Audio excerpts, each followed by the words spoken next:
Got it. Hello, everyone. Welcome to the first ever episode of the New York Only podcast. I am your host, Matt Harms, the founder and principal broker of the Time Away Realty Group. And this is a podcast dedicated to real estate professionals, consumers, anyone who wants to learn more about the real estate market in general in New York and everywhere. But our primary focus is New York.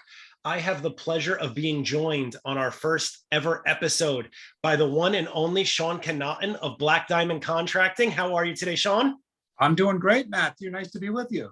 It is a pleasure to have you here. I could not, well, maybe I shouldn't say this on the record, but I could not think of many other potential best first guests. You're so kind. You know, I'm sure someone in the top 5 episodes is going to be like, really, I wasn't your top choice. Everyone had the opportunity, but you were definitely very qualified to be number one. Thank you. If you'd be so kind, I mean, I know everything about what you work, most of what you do, not how you do what you do, because everyone knows I can't hammer a nail into a wall. But please tell everyone a little bit about Black Diamond, how long you've been doing it, and what that means.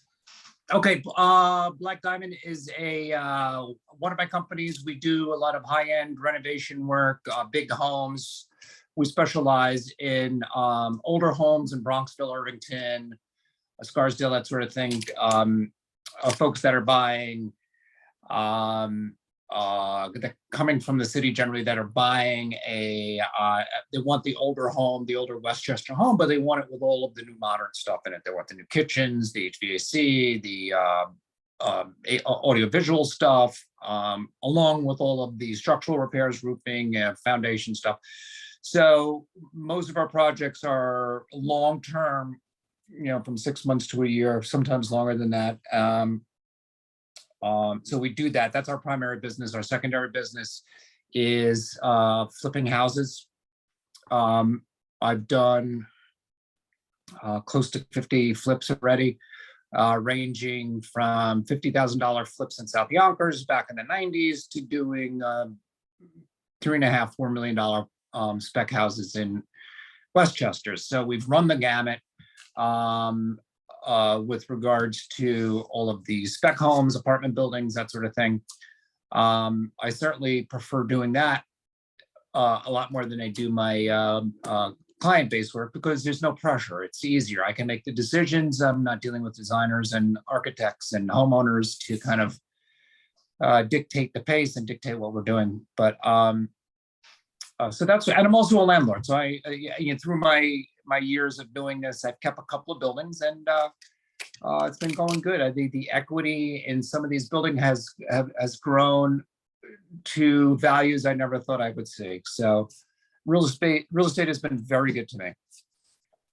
So I want to preface this by saying I normally warn everyone, if I look like I'm not paying attention, I take notes, because none of this is scripted. So I was just writing down a few questions. You'll probably see that as I go.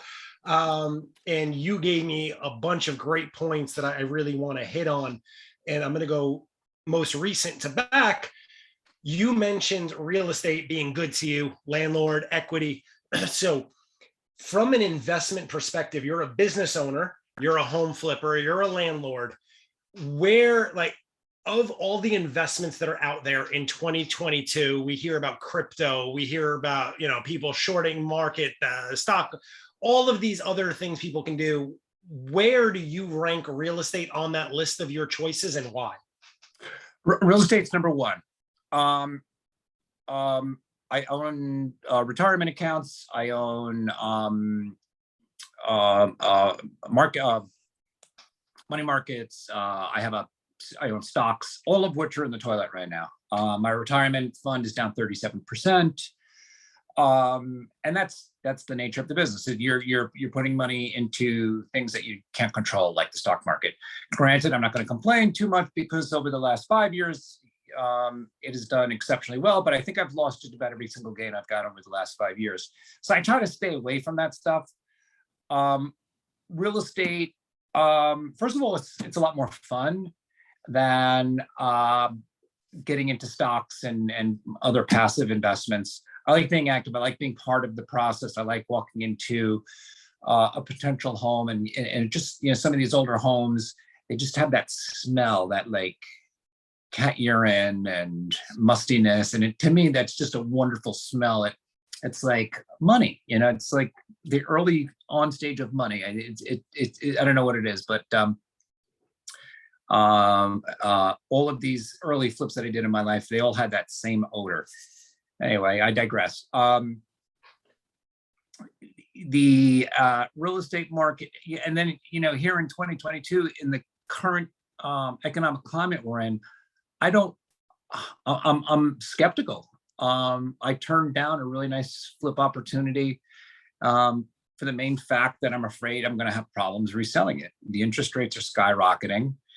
And as we know, once the interest rates go up, the selling and the value of the homes come down. So I'm kind of taking a break from the flips until we kind of level off in this market. Not that we're going to level off. I think we're in for another interest rate hike of 0.75 of a point or another point this fiscal year. So I'm going to stand by, unless the deal is really, really too good to pass up. I think I'm going to stand on the sideline. So I'm going to go completely out of order here because now my notes are piling up because you've said so many important things. One thing I really want to hit on is the last thing that you just said for anyone who's out there, because as a real estate broker, and for anyone who doesn't know, I'm also a licensed mortgage broker, even though I don't really pay attention to that so much as I do the real estate market, the pulse, the vibe, the rental rates, and how to make money as opposed to the loan. The loan is more a means to an ends. So one of the things we try to get through to people is, yes, a 3% interest rate hike, which we've seen, right? 6 months ago, rates were hovering around 3.25, 3.5. We cracked 7 not too long ago. Not sure if they're still there, not the point. But on a $500,000 loan, that's roughly $1,000 extra a month principal and interest payment to the person that's taking it on. So you have to really define your business plan. If you are a home purchaser and you are renting and paying X amount per month, and you have an opportunity to buy something that's maybe severely depreciated, pay someone like yourself to come in and renovate it.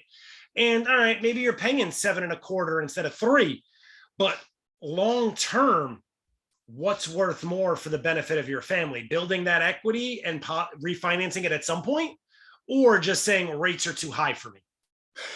Yeah, I mean, that's a great point. And I guess it comes down to cash. How much cash are you going to tie up on that kind of deal? Is that, everybody has different amounts of cash that they can put into an investment, and do you want to put all of your cash into a deal that may work out, may not work out, may break even, maybe you'll make a little profit, maybe you'll gain some equity in the long run. So each one of those deals kind of really needs to be evaluated on a deal by deal situation. And my concern is right, because I like to buy stuff. I like to fix it up quickly, and I like to flip it quickly.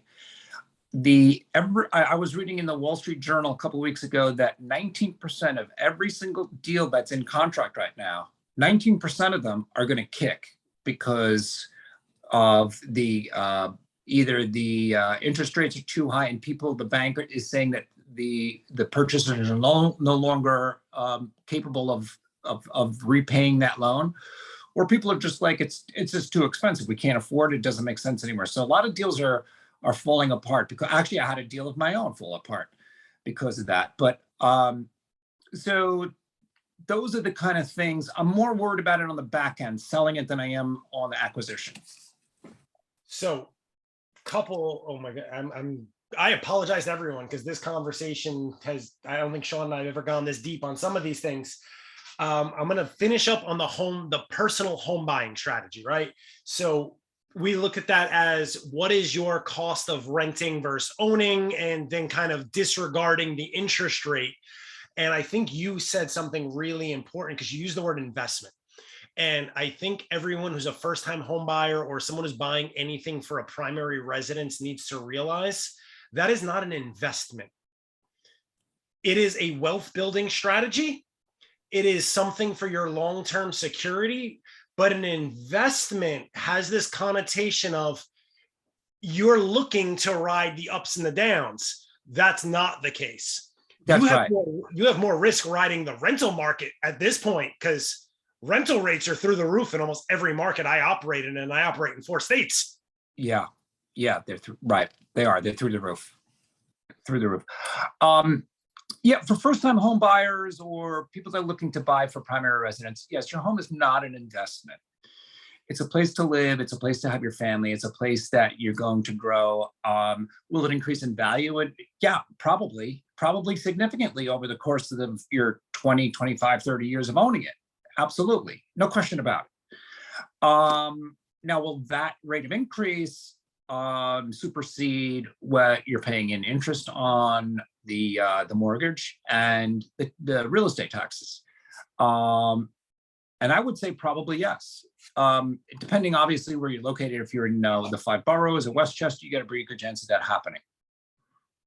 And even with that said, no one is a certified CPA here, just throwing that out there for legal disclaimer.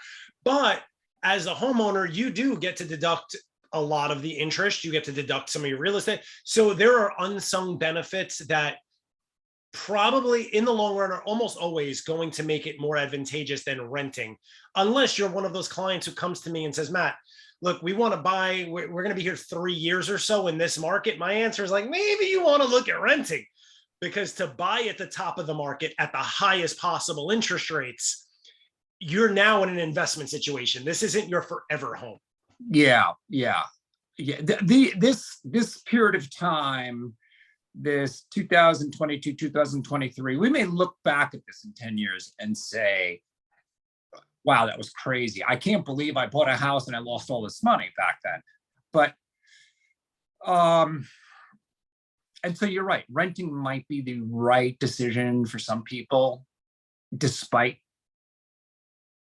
the rental increase. Is that what you're saying? That is what I'm saying. If it's a short-term play, like the stock market, if you look at any 10, 15, 20-year period in the stock market, you've never lost money. No matter, even if you invested at the highest of the highs and went to the crash and back up, you've made money. Yes. Because that is a bona fide investment. If you're buying your house and looking at it as a short-term bridge investment, for lack of a better option, like, hey, I'm going to live here for 3 years, but I also want to make some money on it. This is not the market to do that. 2008, 2009, 2010 might have been the market you could have gotten away with that at virtually zero. We've been spoiled. We've had those interest rates forever. And now everyone doesn't remember what it's like to pay over 5-6%. Yeah. Well, when I started in the business back in the early 90s, I remember anything under 9 was a great deal. So, and then to see it get to, the 2s and 3s was just like, wow, this is like free money. It was better than free money. Yeah. I look back and I'm like, I should have refinanced more. I should have pulled out more cash, but I didn't. So, yeah, we're living in a very strange time. And, to get to your point, on top of just the economic climate, we have a global recession, global inflation right now, where, there's war in Europe. There's just so many factors going on that it's really hard to get a pulse as to where we're at with the economy, real estate, long-term holdings in real estate, short-term holdings in real estate, mortgage rates, all of that. It's, we've never been in this kind of situation. We've been, with the highs and the lows, like you mentioned, in 2008, 2009, when the housing market collapsed and all of those loans crashed and burned, and we went through that experience. This is similar, but it's very much different too, because there's so many other factors in play politically, the country as a whole, crime. There's just so much stuff, and to really kind of wrap your head around it and make it try to like put sense into it in a general perspective was kind of hard. So it really comes down to each deal, what's right for you and your family as a purchase or a rental. And I'm going to segue that's still applicable, but I also want to now include the investors. And I like how you read my mind and you started compartmentalizing the strategy, right? Because we can't control what's going on in the world. We can't control what the government's going to do with their regulation and their, like, I'm not going to go there. Right. None of that is within our control. All we can do as individuals, investors, real estate professionals, whatever business you're in, is look at the facts of your particular situation, right? And I just had this conversation with an investor yesterday. I met 9 months ago. He was looking at, I think his purchase price, his loan was going to be 700 grand. His monthly payment now on a similar property went up $1,500 a month. And his answer was, I don't want to buy anything anymore. And I had to say to him, you got to take a step back. If you're picking up a property that is going to still cash flow, depending what metric you're using, and I don't want to bore people with technicals on cash return and cap rates, but if you could put up X amount, get X amount back, the interest rate is almost irrelevant. I know me personally and some of our investing business, I have borrowed money at 76% APR. I have borrowed the hardest of the hardest money ever because the deal long-term made enough sense that once I was able to acquire that property and reconstruct the financing, I never actually paid the 76% APR.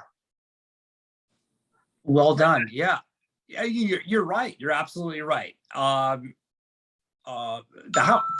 house I live in, and this kind of plays into what you're saying, is I bought a little house. Actually, Ron Mulca sold it to me 22 years ago. I bought it for $140,000. There's almost about a quarter of an acre small house on it. I took out a mortgage on the house.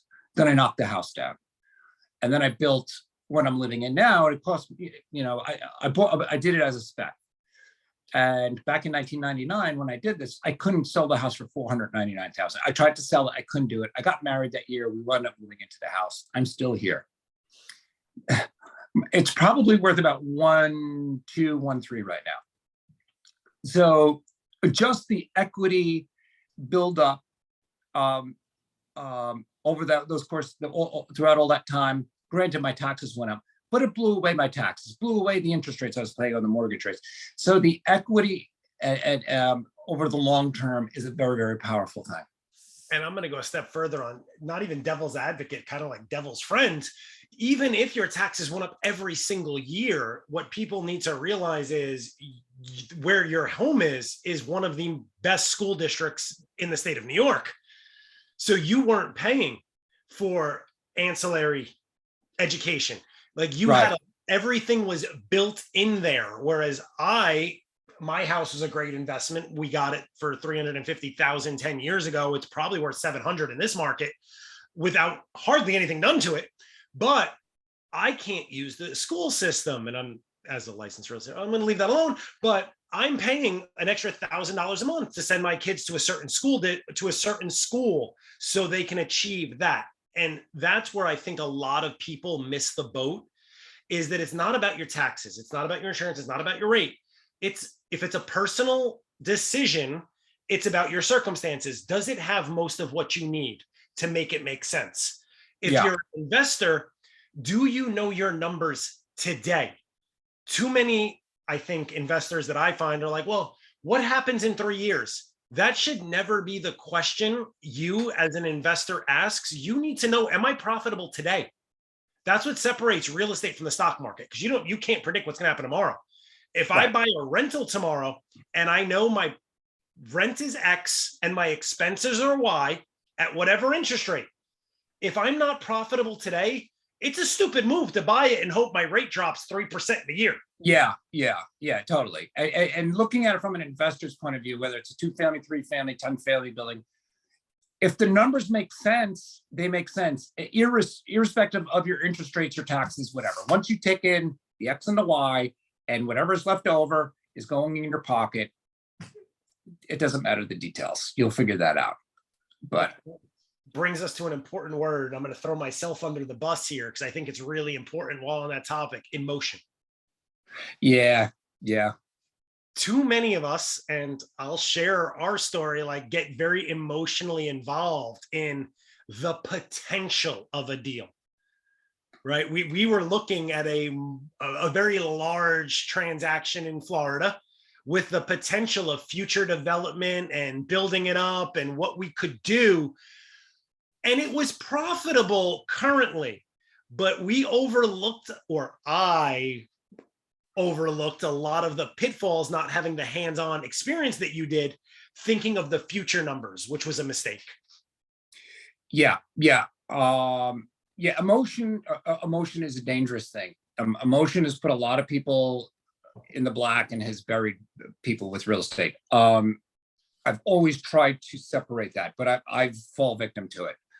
I bought a mixed-use property a little over a year ago that I wanted to have. I just had to have it. I didn't do any numbers. I didn't do any math, and I bought it and I fixed it up, and I'm still trying to sell it. So had a deal where the mortgage, the people that were buying it tried to get an SBA loan and not a mortgage. And once the interest rate started to creep up, the SBA kicked the deal. So now I'm trying to sell a mixed-use property that is a very difficult product for banks and mortgage companies to underwrite because of the commercial aspect to it.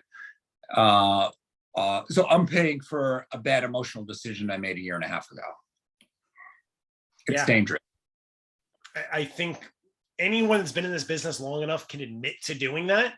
I know when we first started our investment portfolio, when we had 0 units, it was more of a flip and Airbnb mentality out in a particular area, and quickly found out it wasn't as viable as we thought because the Airbnb market was flooded immediately. This is the northeastern Poconos Mountains, Pennsylvania.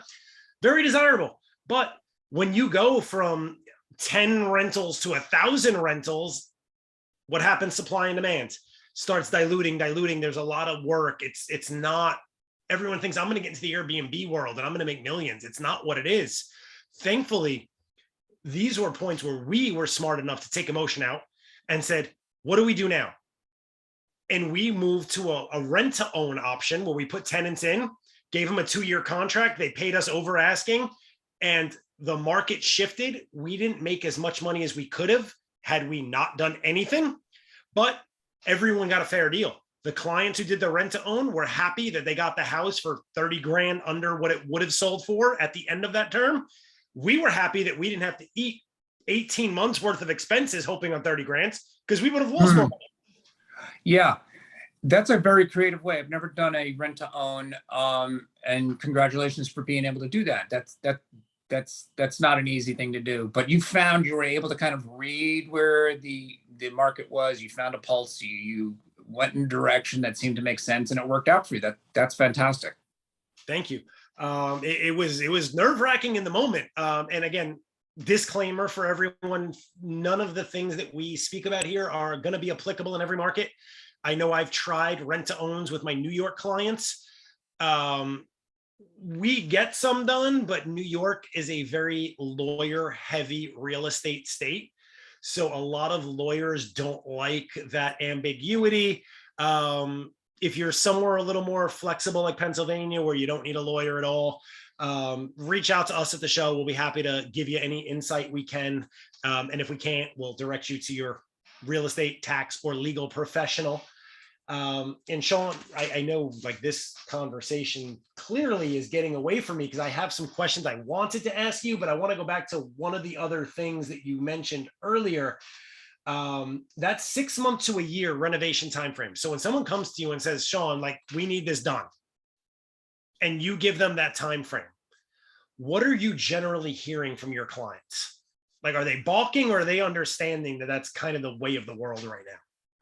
Usually most people understand because they know that they have an idea of the volume of where, you know, if we're going to be ripping their kitchen apart and all their bathrooms and their basement, and you know, they know that this is a substantial project, and it's going to. And usually they've been working with an architect or a design professional leading up to their conversations with me, so they already have this kind of implanted in their head about how long it's going to take. And a lot of times people either move out and they'll rent a home. I've got 3 clients right now. They're all living in rentals while we do their homes. But in those circumstances, they have a 6-month lease, an 8-month lease. We have to get it done. And you know how it is when you start a project, people just start adding things. Oh, let's do this. Let's do that. Let's not do that. Let's take that off. My deadline doesn't change. My deadline, they're still moving in their 6-month leases up at their temporary rental. So if as much work as they put on top of us, will be additional things they want to do, which is wonderful, but we don't get extra time on the back end in those circumstances. Got it. Yeah, no, and that makes perfect sense. In fact, that's going to be my next question. Of all the things you have to contend with in this current market, what is your biggest challenge? Because I know personally there is a skilled labor shortage. There is a extreme cost of inflation in raw goods. And then there's countless other things that I don't know about or don't even want to spew off the top of my head. So what is your biggest challenge when going into either helping a homeowner renovate or even trying to flip something for a new homeowner? Right now, our biggest problem is getting skilled guys. We have about 15 right now. And we're always bringing on, like if we find a guy that's got talent, we bring him on. I like to think that I overpay, you know, all of the talented guys I have I have to overpay them because another contractor or somebody else will steal them from me. So getting talent is a big problem. Keeping up with the cost of materials has been a real challenge because there were spikes in lumber, there were spikes in plastics, there's shortages on glass, silica type materials. So it's what was already a difficult process has become even more difficult. But the labor is the biggest problem. Now, thank you for clarifying on that spike in cost. I'm curious. I've heard some horror stories of this from some of my associates. Let's say you bid out a job 6 months ago, you guys started work. And in that 6 months, the cost of all of the material has gone up 25%. Are you eating that, or are you figuring out how to pass that along to your client? We've put language in our contracts that states if there's any material price changes above and beyond what we've included in our bid, the client must pay the difference as per the purchase date of when we buy that material. So it's unfortunate, but if we give a bid and we identify what our pricing is for that particular material, if that has gone, you know, more than 3%, if it's increased more than 3 or 4%, then we adjust that at the date of purchase and we show the client, like, look, here's, you know, this was our lumber bid. Lumber's gone up 16% since we did the bid. Here's the price difference. You're going to have to pay that. So, and we weren't doing that in the beginning, and we got burned a couple of times. Didn't lose our shirt, didn't really impact projects, but it took down our percentages a few points. But we adjusted to that very quickly. Got it. And how was that received by your clients? And no negative feedback at all. It's one paragraph in a contract. I have a quick discussion about it. They understand. They're very cool about it. Yeah. And that's it. What, you know, doing being a contractor and working with homeowners, you know, everybody I talk to says, oh, contractors are horrible. I hate my contractor. This guy screwed me. That guy screwed me. You hear all the stories. And that's just because guys are not, contractors are not putting down, they're not being completely transparent.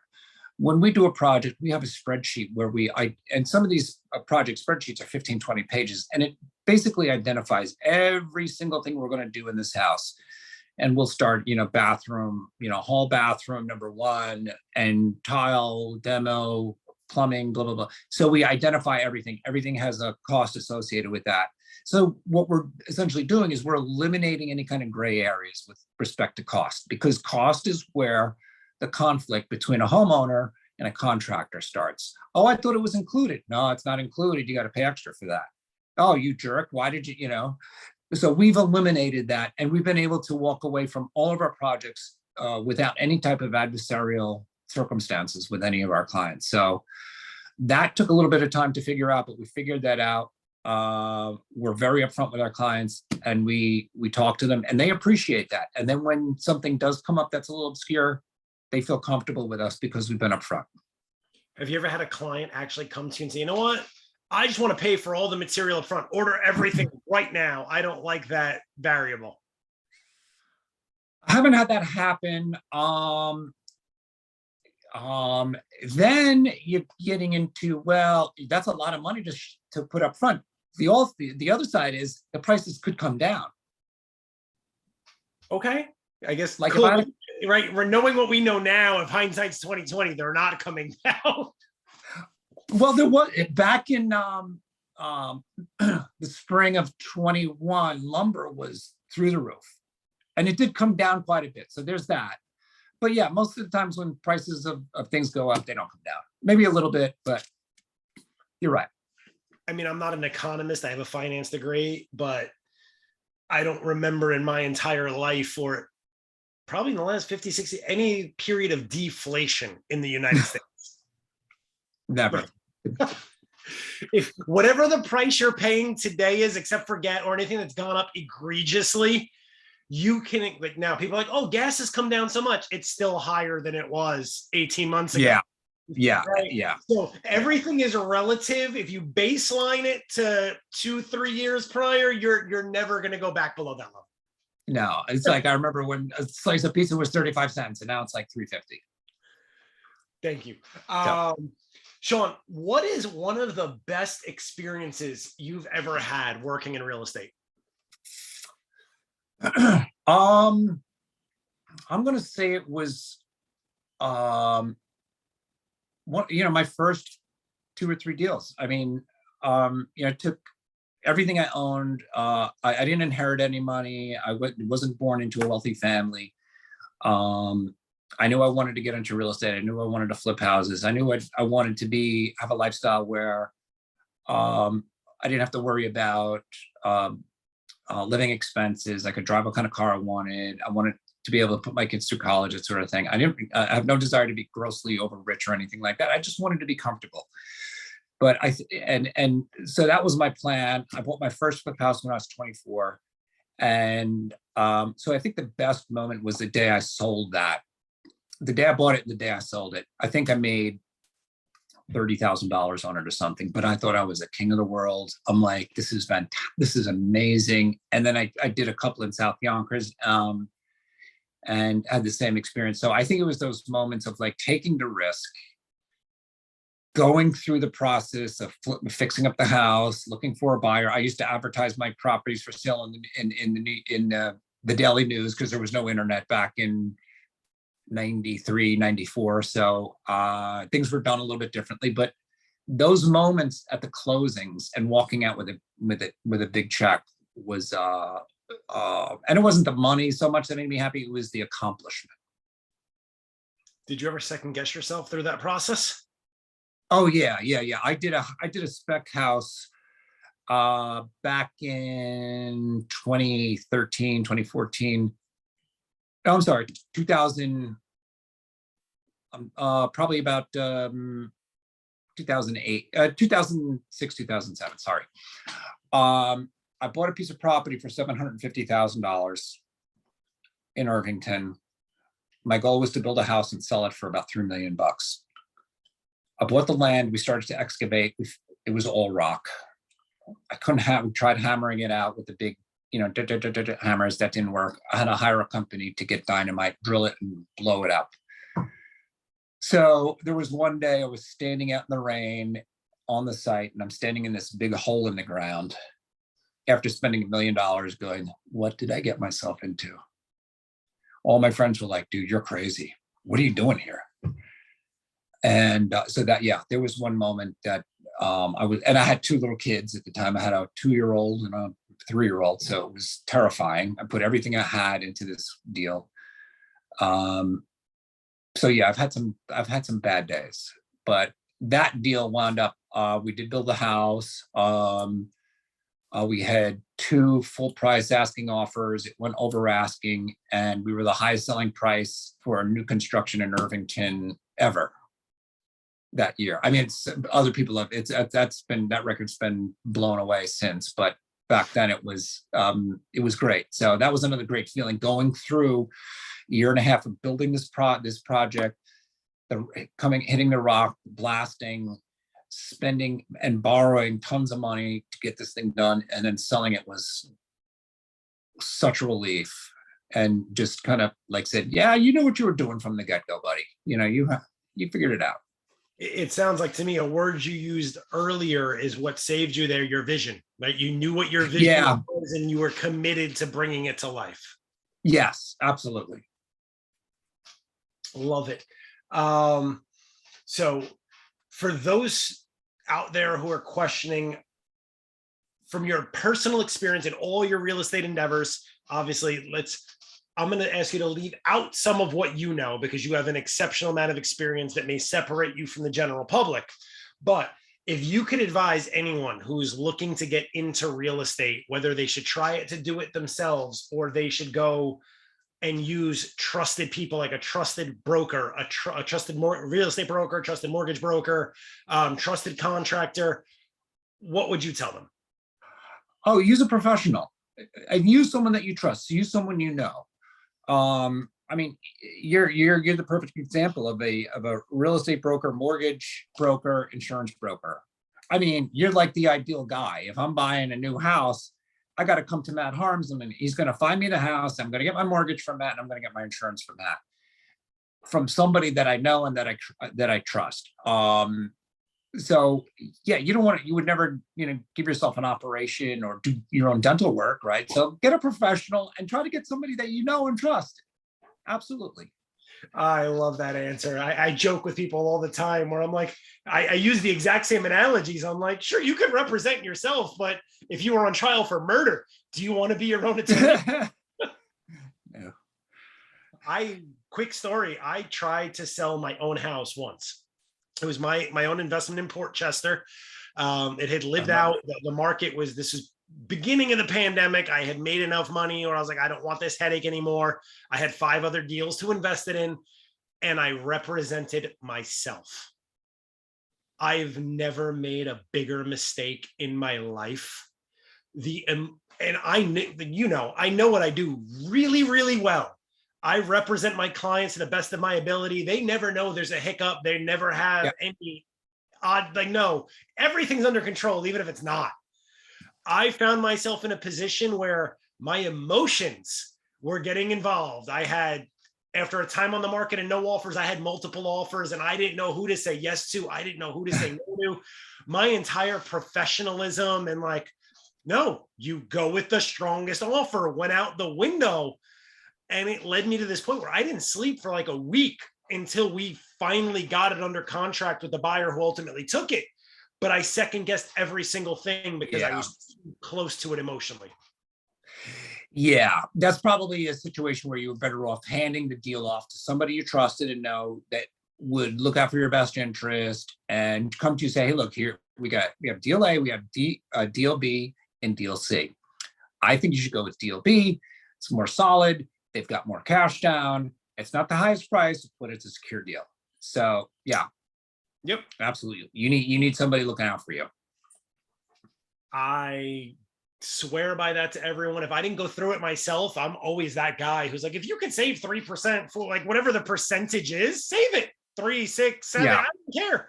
But living that, I probably cost myself more stress and long-term distress than I made out. So yeah, chiming in on that. Last question for our meeting today. If you could give any words of wisdom to someone who's looking to buy their first home today, what would it be?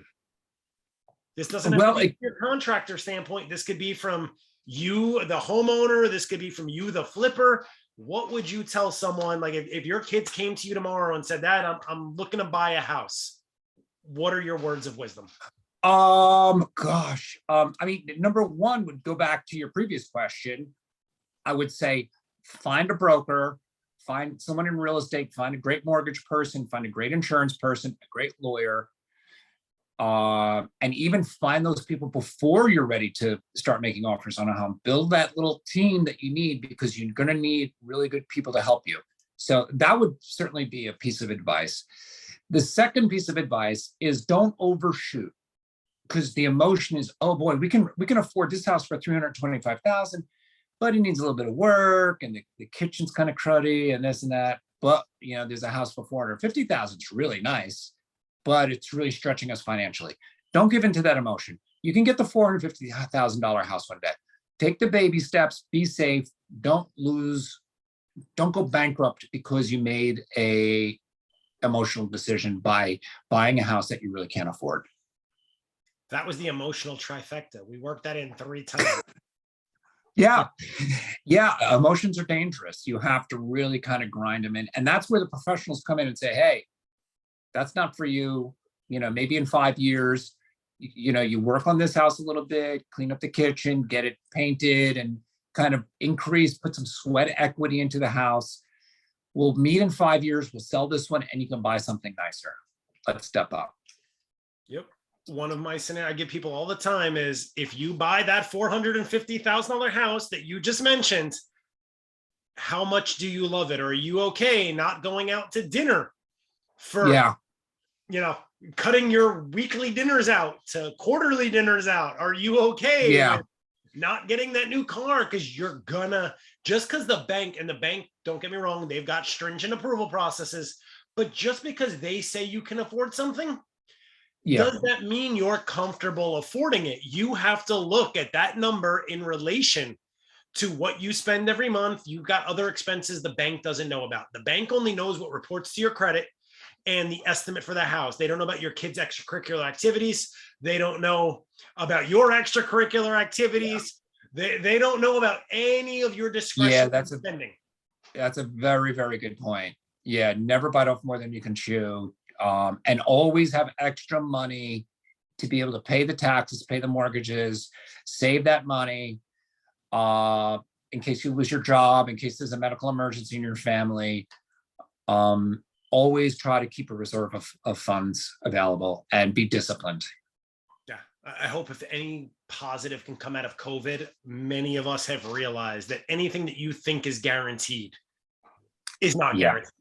The only thing that's guaranteed is the IRS still wants their taxes, and you will still die from being overstressed. That is for sure. Oh, Sean, thank you so much for being here. Is there anything that we didn't cover? I'd love for you to let everyone know where they can find more about you, Black Diamond Contracting, how to get in touch with you for estimates, or just continuing this conversation further if they've got flip ideas or anything that you may be able to help them with. Anytime. You can find me on blackdcontracting.com. That's our website. Got my phone number and email address on the website. I'm happy. I love talking to first-time home buyers or other investors that are looking to get started in the business. So I'm happy to help anybody that's out there listening to answer any questions you might have. Always appreciated, Sean.